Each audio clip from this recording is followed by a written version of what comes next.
Bonjour et bienvenue dans cette nouvelle vidéo. Alors ça va être une vidéo assez courte parce que j'avais envie de faire un truc un tout petit peu sympathique et fun à l'approche des fêtes de fin d'année et j'avais envie tout simplement de vous présenter un des outils dans le jeu vidéo qui, par sa simplicité, est en fait un superbe outil pour la rééducation dans certains cas de dyslexie. Alors on va parler de dyslexie par déficience neurovisuelle, notamment au niveau des saccades oculaires, où en fait on va avoir des enfants qui vont avoir du mal à faire des fixations et des saccades. Pour ceux qui ne le savent pas, tout simplement dans la lecture, ce qui est primordial aussi, c'est vraiment la présence des saccades. Donc ici, ce qui est nécessaire, c'est de pouvoir fixer, mettre son regard, son point de fixation à différents éléments dans un texte, euh, tout simplement en essayant d'aller chercher le point d'unicité du mot, à savoir l'élément central qui va permettre de prendre la décision sur quel mot je suis en train de lire. Donc ici on voit bien qu'on a des phénomènes de régression ou de saccade et on a ici des éléments de fixation. Donc ici on voit qu'on est en train de fixer. Donc dans certains cas de dyslexie, on a du mal à produire la saccade, on a du mal à aller faire la fixation correcte et en fait on va avoir des saccades qui vont aller dans tous les sens. Ça va être arbitraire, non structuré et en fait l'enfant va avoir du mal à contrôler sa saccade.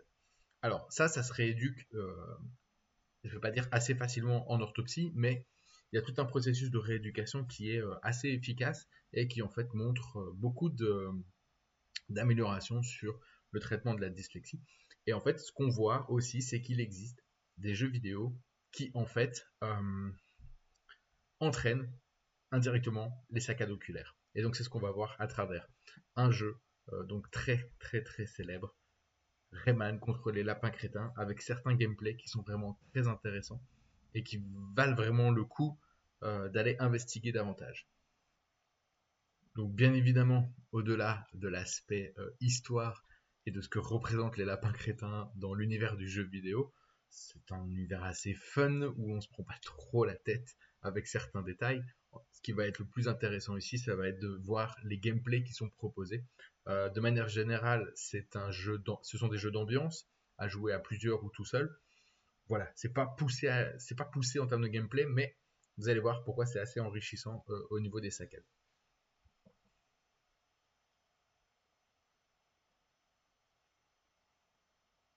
Donc ici, l'objectif va être très simple, il va être d'envoyer une ventouse sur le lapin et on n'a pas à diriger le personnage. On a juste à faire une synchronisation, une coordination oculomotrice et donc en fait à déplacer, du coup vous comprenez là où je veux en venir, nos saccades, notre champ visuel, notre point de fixation sur là où on veut pointer avec ce pointeur. Alors sur la Wii Motion, vous pouviez le faire avec le capteur et la toolbar ou alors avec une manette, tout ce qui est plus classique et peut-être même maintenant dans certaines versions clavier souris, ça doit être possible. Donc ici le but ça va vraiment être simplement de se focus sur la sélection de la cible dans l'environnement, d'aller chercher mon point de fixation, faire une saccade jusqu'au point de fixation suivant et ainsi de suite.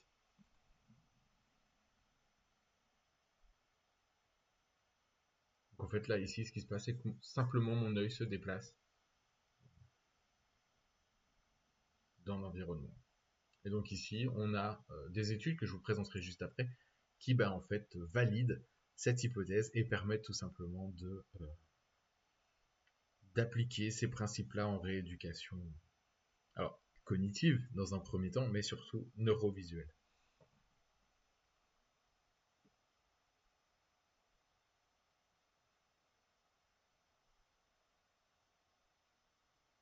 Vous voyez, on est vraiment sur du déplacement de saccade, euh, rien de plus.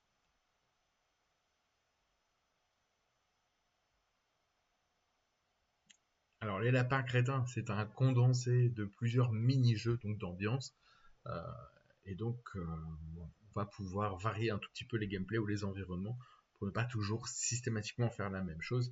Et donc, on va voir maintenant dans le papier que je vais vous présenter son efficacité.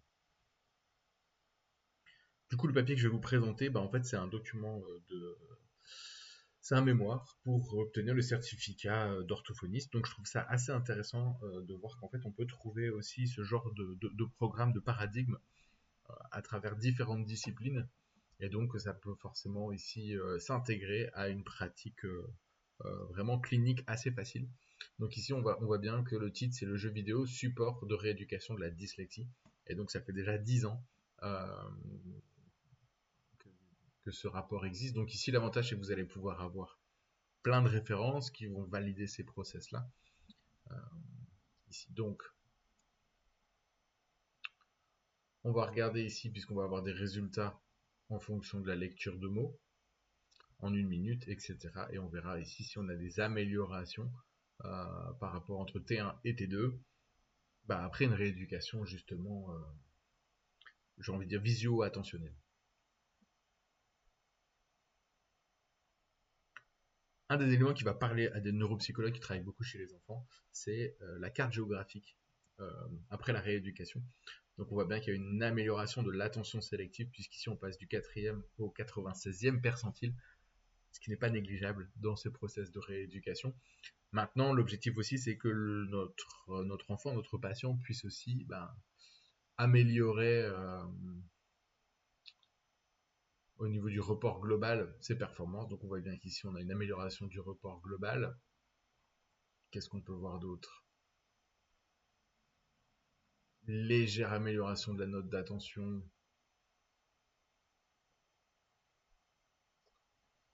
C'est pas parlant. Légère amélioration en lecture de texte. Ouais. Mais on a quand même aussi une amélioration en lecture de mots, donc ça c'est quand même pas négligeable.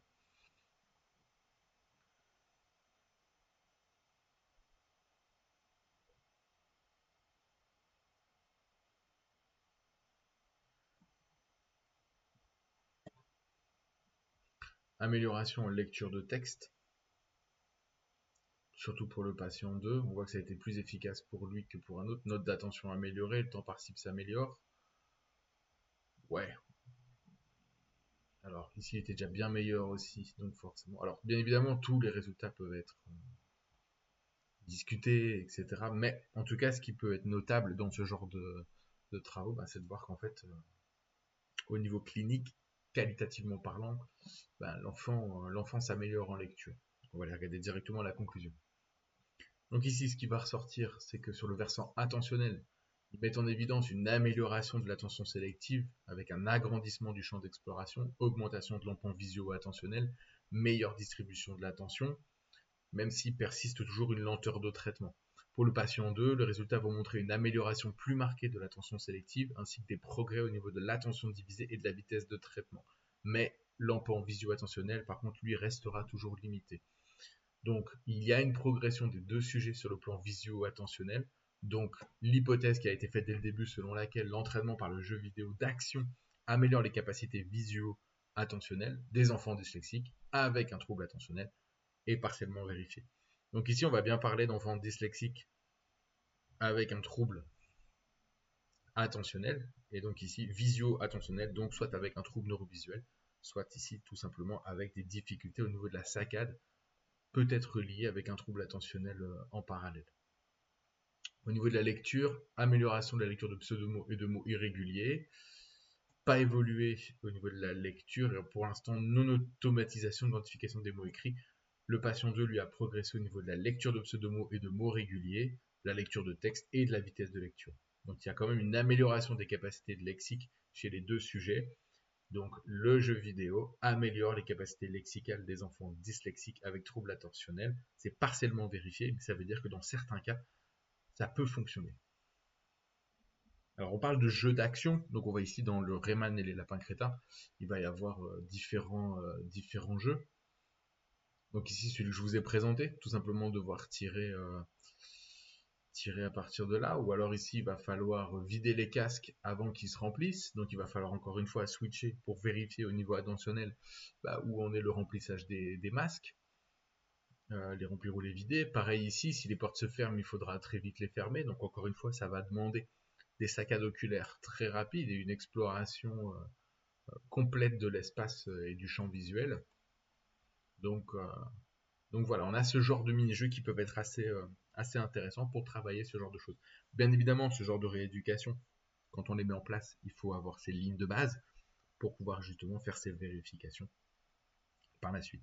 Concernant ce mémoire, qui est donc pour moi quelque chose d'assez intéressant, je vous présenterai peut-être plus tard des articles publiés. En tout cas, ça reste assez intéressant de se poser la question, et donc je vous mettrai dans la description le lien vers ce super travail. Et donc, bravo à l'orthophoniste qui a présenté ces travaux-là. Voilà, c'est une chose assez intéressante. Moi qui suis enseignant en orthopsie, j'ai des étudiants qui commencent à se poser la question d'une rééducation par les jeux vidéo. Et donc ici, on est sur un bon début pour pouvoir justement proposer un protocole clair, net et précis pour les orthoptistes, pour travailler à la maison, et afin de développer des compétences dans du ludique, tout en restant dans quelque chose de qualitatif, de clinique, et qui améliorera le quotidien des enfants avec dyslexie.